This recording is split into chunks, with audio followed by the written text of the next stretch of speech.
Hey, it's Coach Justin from Ultimate Baseball Training. Welcome back to another video. And in this video, I'm going to share with you two simple drills that you can add into your routine to become a more consistent and more reliable infielder. Let's get started. So when you break down fielding a ground ball, there are two very important components. You've got your footwork and your glove work. Now your footwork is very important because your footwork is what gets you in position to make the play. Your footwork is what allows you to control the hop instead of the hop controlling you. I talk about this all the time, but you have to be in control of the hop. So sometimes that might mean that you're charging the baseball and you're cutting down distance, but you're trying to field the ball on either a high hop or a low hop, whether you have to go forward a little bit or even move back a little bit. What you're trying to do is you're trying to time it so you give yourself a good hop instead of just settling for whatever hop comes your way. You know, when the ball gets there, if you just kind of settle and you don't control the hop will control you. You might get a tweener hop that ends up eating you up. It's one of those ground balls that handcuffs you, right? So your footwork is what gets you in position to make the play. Your footwork also allows you to generate some momentum going towards your target. So if you're throwing to first base, your footwork is what allows you to have that good, we talk about it, step for a right-handed thrower, right?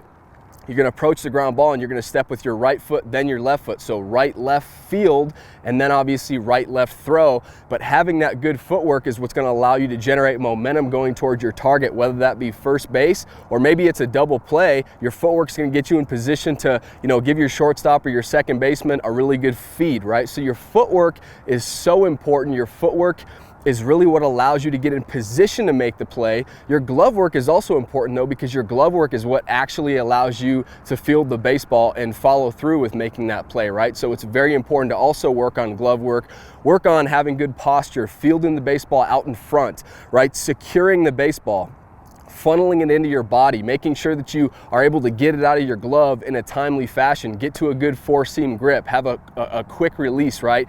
So these are all things that we need to work on. Your footwork and your glove work, both equally important. The problem is, a lot of the times it's difficult to work on both your footwork and your glove work at the same time. Because if you're focused on improving your footwork, then your glove work might take a little back seat or vice versa. So it's important, you have to work on both, but sometimes it's tough to do both at the same time. That's where these two drills come into play. So what we're gonna do in these two drills is we're gonna isolate both our footwork and our glove work. So let's start out with the first drill. Let's work on our footwork. I like to call this 5-hole footwork. So what you're gonna do is you're gonna get out to your position in the infield and you're just gonna have a coach fungo you ground balls, okay? And what we're doing is we're working on using our feet to get us into a good position to make the play. So you can even incorporate some situations, nobody on base, nobody out, all right, balls hit to you, obviously pretty routine play, you're throwing to first base. You can work on, controlling the hop like we talked about. So whether that means taking a few steps forward, we always want to try to cut down distance when possible because that base runner is running up the line, and the longer that we wait back here, the more we're going to have to rush to make the play, right? So we always want to work on cutting down distance when it makes sense. Sometimes it might not make sense, so sometimes we might have to, in order to field that high hop or that low hop, we might have to actually take a step backward, right? So all you're doing is your coach is fungoing you ground balls. You're using your footwork to get in position to make the play, all right? So he's gonna hit me a ground ball. Let's say it's right at me. I'm gonna work a little bit around the baseball because again, that momentum is so important. And all I'm gonna do is I'm gonna make sure that my feet are active, go into my right, left footwork, go down like I'm gonna make the play. And then 5-hole footwork, I'm actually gonna let the ball go right underneath me through my 5-hole if it's a ball hit right at me, right? And all we're working on here is getting in good position with our feet. So we're not worried about fielding the baseball. Again, it's sometimes difficult to work on putting it all together. We'll do that eventually, but just as a warm-up drill, use your feet to get you in a good position. So you can work on, nobody out, throw to first base. You can work on different situations, maybe, work on double plays, work on balls hit to your forehand side, hit to your backhand side. But again, whether it's hit right at me, okay, boom, I'm getting slightly around the baseball, right, left, and I'm letting the ball get underneath me. All right, maybe to my forehand side, I'm working on getting into a good position to field that, and then I'm letting the ball get past me. Backhand, okay, I can work this way. I can also work on my crossover step. I'm using my feet to get me in a good position to make that play, all right? So that's the first drill, super, simple. I know it sounds a little bit counterintuitive to let the ball get underneath your glove, but this is just a warm-up drill. We're just getting our feet active here. This is not the majority of our practice time. It's just a quick little 5-minute drill that you can work on to really get your feet going.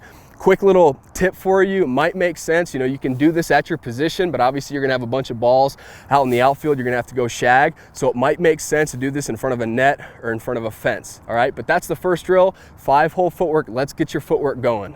So once you've spent a few minutes working on your footwork, then it's time to hop into the second drill. And now we're gonna isolate our glove work. We've worked on the footwork, now it's glove work time, okay? So what you're gonna do is you're gonna get down like I am right now, get down on your knees. And I would recommend getting down with your knees in the grass, or maybe put a towel underneath you so it's a little bit softer than, you know, the hard infield dirt or clay. But what we're gonna do is we're gonna have a coach. He can move a little bit closer. He doesn't have to be 100 feet away, but all he's gonna do is he's gonna fungo you or throw you ground balls. And what we're working on is we're not thinking about our lower half at all, right? Because that's out of the picture, one less thing to think about. All we're doing is we're working on our glove work. Plenty of the things that we already talked about earlier in this video, all the important things, right? The things that you've already heard a million times before, we're just working on those things, right? So we're working on fielding the baseball out in front of us, not here, but out in front of us. We're working on over-exaggerating, really over-exaggerating, watching the baseball all the way into our glove. We're working on developing soft hands. We're working on, once we field the baseball, we need to secure it. We need to funnel the baseball into our body, okay? Whether it's, you know, a ball hit right at me or a forehand or a backhand, you can work on everything, right? But we're just working on all of the things that make up, you know, good glove work, okay? And I love this drill because it's a great drill to get a bunch of quality reps in a very short amount of time. And again, we're isolating, you know, our upper half, we're getting rid of our lower half, so it's one less thing for you to think about, okay? You can also work on different hops. So you can work on, you know, those ground balls that kind of just stay on the ground. So that's why it's so important to start with your glove on the ground and then work up if need be, right? So we're working on balls that stay on the ground. Then maybe challenge yourself with different hops. Maybe hops that maybe you misread them a little bit and you're not in a great position with your feet and you have to make up for it with your glove work, right? Maybe you work on some of those tweener hops. Occasionally it's gonna happen in a real game, so we might as well practice it. Again, balls hit right at you, work on those, work on your forehands, work on your backhands, really over-exaggerate your movements. And if you watch some of your favorite big league infielders, they're all gonna be doing this drill. I think the first time that I saw one of my favorite big leaguers doing this drill, Nolan Arenado, I saw a video of him in the minor leagues. He was at his position at third base and he was doing this exact same drill. This was probably 10 years ago that he was doing this drill.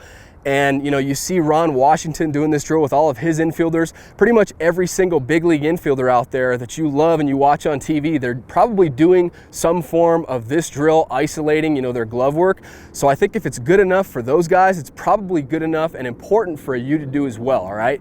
So that's all we're gonna do. We're gonna isolate with the first drill, our footwork, work on getting our feet active, spend 5 minutes or so there, and then we're gonna drop down to our knees and we're just gonna simply work on glove work, having good glove work and all that entails. Now it's important to note, I think these two drills are great as a warm-up drill or a drill after practice, right? But you're really only spending 5 minutes on your footwork, 5 minutes on your glove work. The bulk of your practice is still gonna be spent doing what you're gonna be doing in a real game, which is you've gotta incorporate everything together. You gotta piece it all together, right? Obviously in a real game, we're not gonna be letting balls get underneath our legs, and we're also not gonna be down like this, fielding the ground ball. So these are great warm-up drills, but just use it as a warm-up drill. Spend 5 or 10 minutes on this at the beginning of practice to get everything going. Then it's important to piece it all together with real fungoed ground balls and live batting practice if you're able to do that. Thanks so much for watching. I really hope you enjoyed this video. If you liked it, please hit that thumbs up button. I'd really appreciate that. And subscribe to the channel. That way you never miss any of our upcoming videos we're coming out with every single week. And last thing, hitters, I put together a free resource for you. I really think you're gonna like it. It's called the Contact Point Checklist. And what I've done is I've freeze framed the swing at the point of contact, and I've pointed out a few key things that you need to make sure you're doing at the point of contact in order to have a smooth swing with great mechanics and in order to maximize your bat speed and your power. So it's 100% free. You can download it by just clicking on the link down below in the description or in the comment section, and it's free. So go grab your free Contact Point Checklist right now. Thank you so much for watching this video, and I'll see you next time.